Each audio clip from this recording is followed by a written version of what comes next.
Hey, good morning, Todd and Jessica. Yeah, we're here inside Wall Street Cafe. If you guys were watching earlier, you saw me outside. Now we're inside. You can see the beautiful waiting area right behind me here. Delicious coffee, delicious food they're serving up. But as you mentioned, also serving up a little bit of knowledge for everyone who walks in the door. Knowledge on investing and knowledge about a little bit of history as well. And that kind of starts with the name Wall Street Cafe. So we have the owners here. Very excited to have them. Very excited to get this grand opening rolling tomorrow, I'm sure.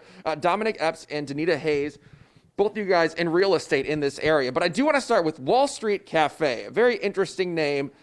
And, you know, there's kind of an obvious part of it and then a not so obvious part of it for a lot of people out there. So the obvious part, of course, is Broadway and Wall Street in New York City, right? Most people know about that.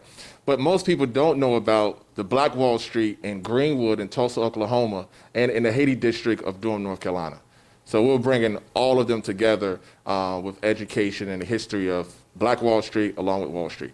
And I was telling you yesterday, I mean, I hadn't even heard of Black Wall Street until earlier this year when we saw a lot of things happening around the country with protests against police brutality. But Black Wall Street, particularly in Oklahoma, destroyed in racially motivated violence in the 1920s. So something very important that you want people to know about.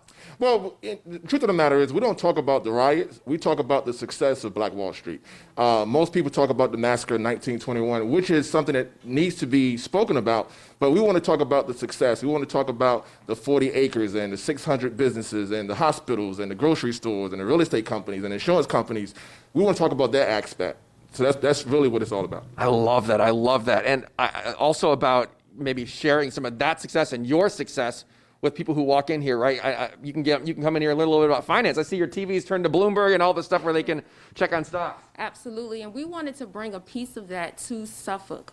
We want to make sure that when we are bringing these Black businesses into the area, that we're able to educate them on the stock market, real estate, Forex, all of the things in building generational wealth. That is the whole purpose of the cafe. So when you come here, you're going to have great food to eat, great coffee, but you're also going to have great conversation, and you're also going to be educated. And that's what the atmosphere of Wall Street Cafe is all about. All right, Danita Hayes and Dominic Epps, just getting started here. I love the concept of this cafe and what you're trying to teach people. And as I mentioned, I had some coffee yesterday. I love the coffee too. So you're going to get a whole slew of great things when you come out here.